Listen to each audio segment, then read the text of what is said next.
Ẹ káàbọ̀ padà lórí ìkànnì Speechbox Telly. Sinimá tuntun tí a ní láti wò òun la pàkọ́lé rẹ̀ ní ìjà Olufa.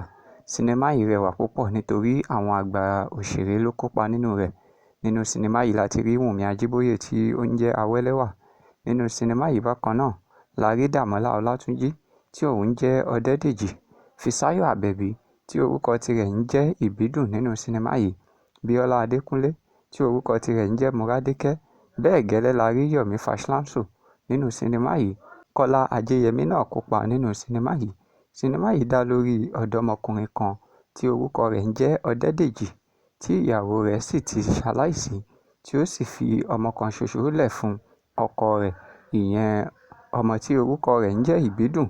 Ṣùgbọ́n kí arábìnrin yìí tó ṣaláìsí, ó ní ọ̀rẹ́ kan tí orúkọ rẹ̀ ń jẹ́ Rádékẹ́ tí wọ́n sì jọ máa ń ṣe wọléwọ̀de.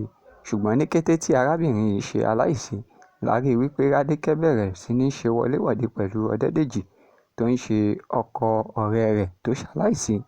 Ọdẹ́dèjì fẹ́ràn Rádékẹ́ lóòótọ́, ṣùgbọ́n kò sọ fún un wípé òun fẹ́ fẹ́ ẹ. Ṣùgbọ́n ṣá, lọ́kàn Rádékẹ́, ohun tó wà níbẹ̀ ni wípé kí Ọdẹ́dèjì fi òun ṣe aya. Ṣùgbọ́n ọmọ Ọdẹ́dèjì, ìyẹn Ìbídùn, jẹ́ alágbára ọmọ tó sì jẹ́ wípé ó ní ọkọ ọ̀run tí orúkọ rẹ̀ ń jẹ́ Ọ̀yẹ̀là, tí ó sì sọ fún Ìbídùn wípé òun ni ó lè ṣe aláàbò fún bàbá rẹ̀ nítorí wípé àwọn obìnrin tó rọ̀gbà yí bàbá rẹ̀ ká, wọ́n jẹ́ onínú búburú tí wọ́n sì ń wá ìṣubú bàbá rẹ̀. Rádékẹ́ ní ọ̀rẹ́ kan tó ń jẹ́ Àìná. Àìná bákan náà òun kò jẹ́ aya fún Ọdẹ́dèjì, ìyẹn bàbá Ìbídùn.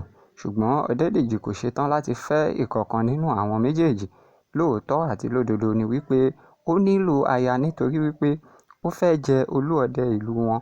Bẹ́ẹ̀ ọkùnrin tí kò bá ní aya nílé kò lè jẹ olúọdẹ. Ṣùgbọ́n nítorí inú ọmọ rẹ̀ kò dùn sí gbogbo àwọn tí ó ń bá ṣe wọléwọ̀de, kò jẹ́ kí ó mọ bí yóò ṣe dẹnu ìfẹ́ kọ wọ́n.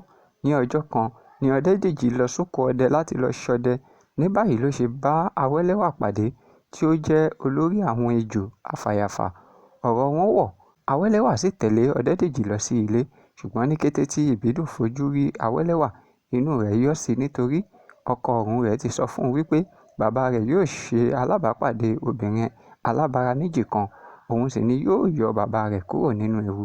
Ṣùgbọ́n ní kété tí Rádékẹ́ àti Àìná gbọ́ wípé Ọdẹ́dèjì ti mú obìnrin kan wálé àti wípé òun ni yóò fẹ́ gẹ́gẹ́ bí aya, ni wọ́n pinnu wípé kàkà kíkú má jẹ sèse, a ó fi ṣàwàdànù ni. Sinimá yìí ládùn púpọ̀. Ẹ ní láti wo. Ìjà Olufa làkọ́lé rẹ̀. Ẹ ṣé.